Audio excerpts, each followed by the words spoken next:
अस्सलाम वालेकुम, आदाब नाज़रीन, आप देख रहे हैं ABS न्यूज़ और मैं हूं आपका मेज़बान अब्दुल बसीर अब्दुल्ला। आइए डालते हैं आज की अहम खबरों पर एक नज़र। नाज़रीन, अक्सर हम आपको बताते आते हैं कि तेलंगाना वक्फ बोर्ड की बहुत सारी कीमती अराजियात तेलंगाना के अंदर ही नाम निहाद मुसलमान ही कब्जा करते चले जाते हैं। मुसलमान जो अपने आप को तो कहते हैं, लेकिन इनके अंदर जरी सी भी मुसलमानियत नहीं रहती, क्योंकि अल्लाह ताला का इरशाद है कि अगर आप किसी की जमीन को रत्ती बराबर भी अगर कब्जा कर लेते हैं तो वो क़यामत के दिन आपको तौक बनाकर गले में डाला जाएगा। इतनी सख्त वईदों के बावजूद भी हमारे अपने मुसलमानों में लैंड ग्राबिंग के मामलात बढ़ते ही जाते हैं, और बड़े अफसोस और शर्म के साथ ये कहता हूं कि ये तो वक्फ अराजियात की भी ये हजम करने पर डकार भी नहीं देते। अब इन तमाम हालात के अंदर भी वक्फ की जिम्मेदारान की बहुत बड़ी जिम्मेदारी होती है, लेकिन अक्सरियत में वक्फ बोर्ड के जिम्मेदारान बहुत ही नाअहली और नाकामियों का सामना उन्हें करना पड़ता है। जैसे कि आपको बता दूं, दरगाह हजरत चिराग अली शाह बाबा जो छोटा गुलकुंडा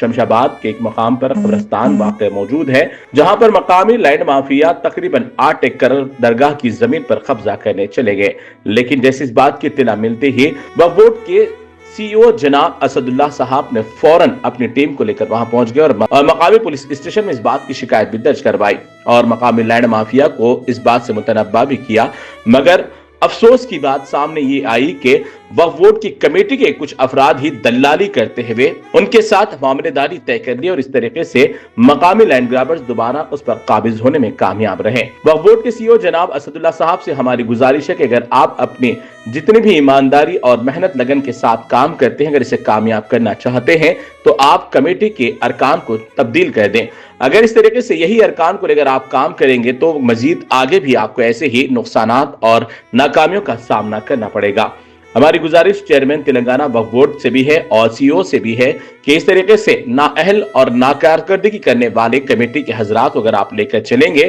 तो ऐसे ही वक्फ के कीमती अराजियात लैंड ग्राबर्स खाते चले जाएंगे। लिहाजा वक्फ कमेटी को तश्कील देनी चाहिए और सही ईमानदार और मुसलमानों नहीं बल्कि वक्फ की अराजियात से हमदर्दी रखने वाले उम्मत के साथ ऐसी ही कमेटी को तश्कील दी जाए ताकि उनके अंदर मिल्लत की हमदर्दी और वक्फ अराजियात के तहफ़्फ़ुज़ का एक जोश और जज्बा हो। ऐसे लोगों को कमेटी में रखना चाहिए, वरना ऐसे लैंड ग्राबर्स के साथ हाथ जोई करते हुए वो अपने जेब भरेंगे, लेकिन उन्हें क़यामत का और कब्र का कोई खौफ नहीं रहेगा। लिहाजा गुजारिश फिर एक मरतबा करते हैं कि वक्फ की कमेटी को तब्दील किया जाए और ईमानदार मेहनत कश इंसानों को इस पर मामूर किया जाना चाहिए।